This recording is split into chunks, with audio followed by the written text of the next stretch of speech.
HaMasyiah itu mengangkat kita menjadi anak-anaknya bukan karena dia harus menikah dulu baru bisa beranak, no. Tapi karena dia maha kuasa, maha segalanya, sehingga dia bisa memberikan kita otoritas sehingga kita menjadi anak-anaknya. Makanya kita panggil dia Bapa, dan dia sangat dekat dengan kita, dia maha hadir. Makanya kami kalau memanggil Tuhan kami tidak perlu pakai pengeras suara, ya kan? Dalam hati saja kami panggil, dia mendengar dan menjawab, saudara. Nah, sedangkan dalam kitab kalian di Al-An'am 101, di sini redaksinya tertulis, dia pencipta langit dan bumi. Bagaimana dia mempunyai anak padahal dia tidak mempunyai istri? Nah, pertanyaan saya, dengar baik-baik. Apakah Tuhanmu harus punya istri dulu baru bisa punya anak? Silakan jawab. Oke, saya jawab. Tuhan kami tidak mempunyai istri, tidak mempunyai bapak, tidak mempunyai ibu. Dia tunggal, nggak tahu dari mana datangnya. Yang saya tanya, apakah Tuhanmu harus punya istri dulu baru bisa punya anak? Karena di sini di dalam kitabmu Al-An'am 101, dia pencipta langit dan bumi. Bagaimana dia mempunyai anak padahal dia tidak mempunyai istri? Artinya kan Tuhanmu kan harus punya istri kah? Baru bisa punya anak, makanya itu yang saya tanya. Apakah Tuhanmu, sesembahanmu itu harus punya istri dulu baru bisa punya anak? Dia tidak punya anak, dia punya makhluk, punya umat. Itu kalau dia ada anak, nggak ada. Memang betul-betul nggak nyambung. Mohon maaf. Nyambung. Nggak nyampe ilmunya ke situ. Nggak nyampe, saudaraku. Nggak nyampe ini. Gini. Capek diskusi kita kayak gini kalau nggak nyampe. Yang nggak nyampe. Salahnya gini, Bunda menekan hak Bunda gitu kan. Nah, kalau bukan nggak nyampe, Pak. Yang saya tanya, apakah Tuhanmu, sesembahanmu harus punya istri dulu baru bisa punya anak? Dia tidak punya anak, nggak punya istri. Loh, karena di sini redaksinya, dia pencipta langit dan bumi. Bagaimana dia mempunyai anak padahal dia tidak mempunyai istri? Loh, Ya mana artinya gimana? kan bukankah ya dalam pengertiannya di sini kita lihat artinya bahwa memang Tuhanmu itu apakah harus punya istri dulu baru bisa punya anak? Karena gini, bagaimana dia bisa punya anak padahal dia tidak mempunyai istri? Berarti kan harus punya istri dulu, harus nikah dulu baru bisa punya anak. Berarti begitu dong. Kami tidak mengakui Tuhan itu namanya ada istri. Nggak nyampe dia, saudaraku. Tuhan mengakui istri, ada istri itu kami nggak mengakui sama sekali. Apalagi dia punya anak, nggak mengakui sama sekali. Mohon maaf, udah nggak nyampe ilmunya ke situ. Terima kasih ya. Semangat selalu. Ya. Semangat selalu, saudaraku. Oke, selamat malam. Ya, malam.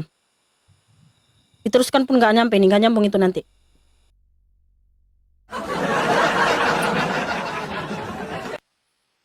Selamat malam, Bang Fedi. Ya, malam Kak Bukana. Silakan buka kameranya, saudaraku. Mita full. Ya, silakan Fedi. Kabar Kak Bukana? Kabar baik. Kenapa pakai efek itu? Efek biasa aja lah, kan kamu cakep kok ya.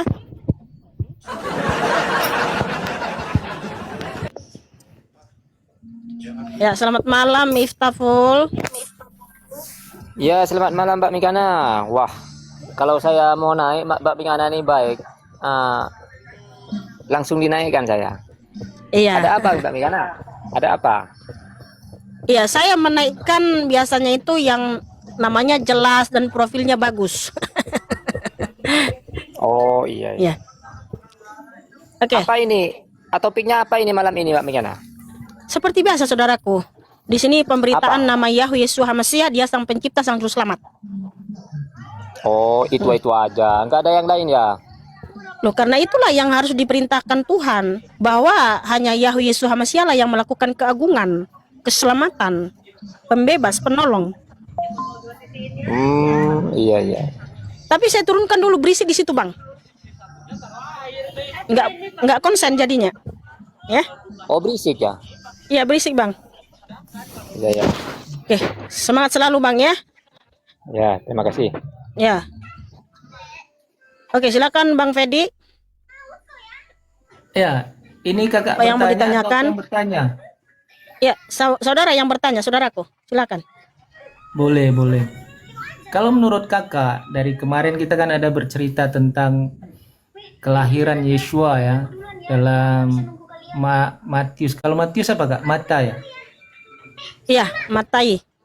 Matai 1 pasal 1 ayat ke 11-nya, bahwa dari ayat itu terhalangilah bahwa Yeshua ini sebagai Itu Mesias. sudah dijelaskan kemarin. Iya. Ada yang lain nggak? Nah, ada yang lain. Penghalang kedua kan diceritakan bahwa di dalam Matius 17 ya.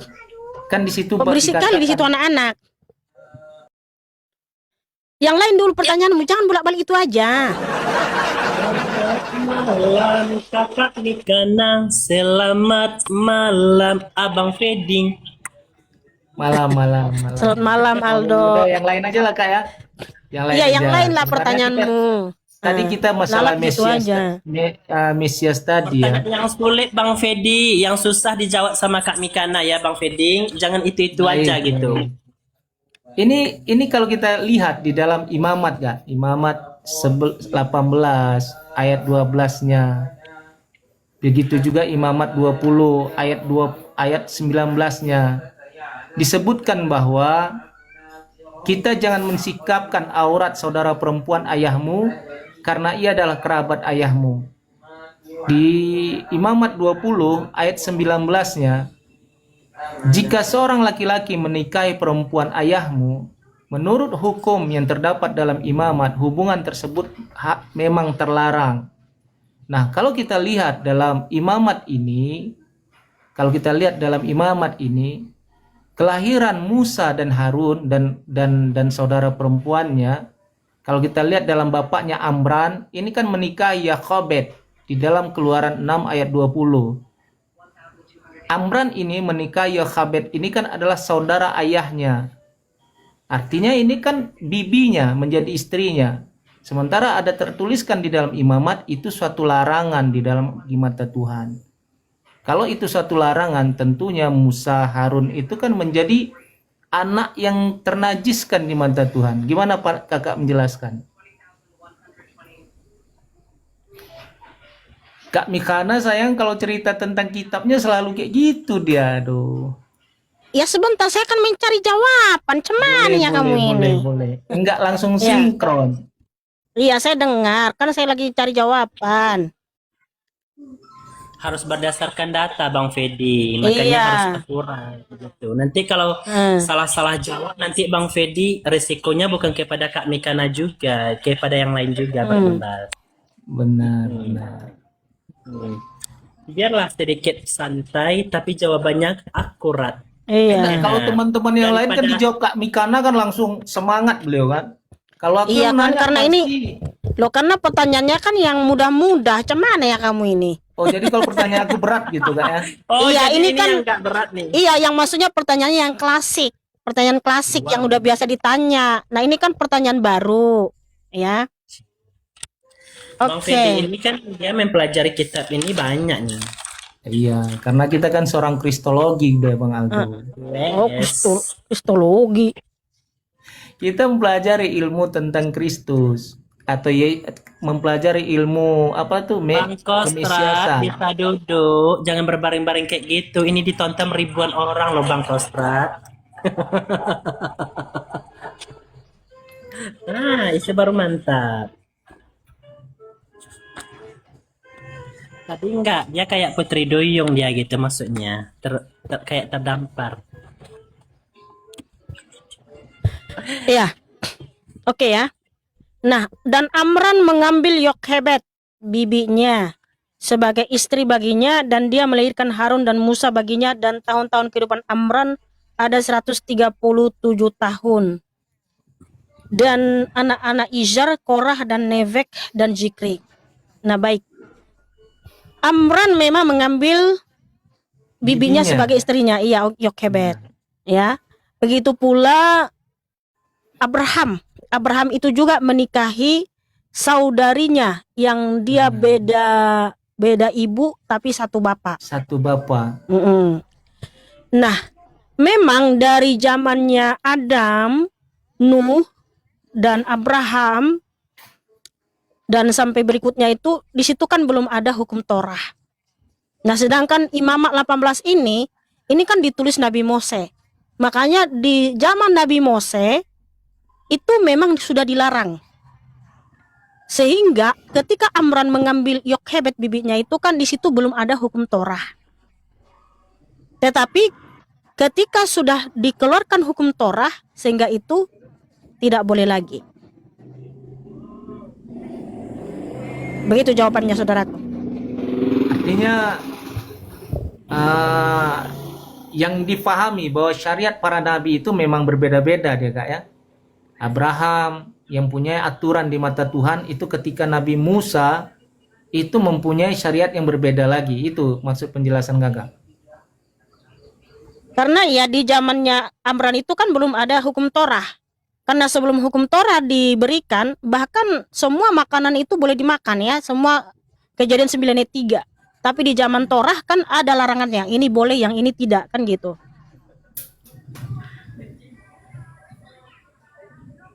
Iya, makanya untuk menguatkan narasi Kakak, artinya setiap syariat yang Allah berikan atau tata cara bukan Allah yang memberikan itu. Nggak pernah Oh. Nabi Mose itu. Yahweh lah ya.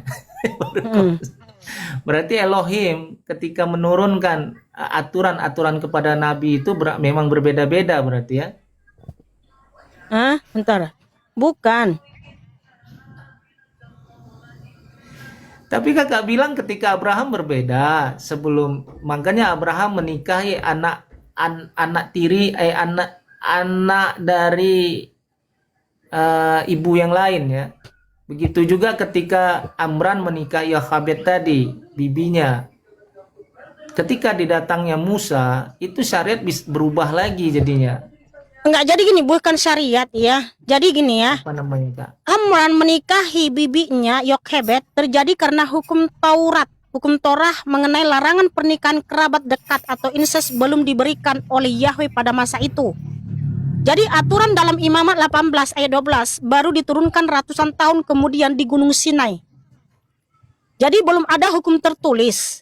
Ya, jadi poin-poin utamanya adalah yang pertama, belum ada hukum tertulis.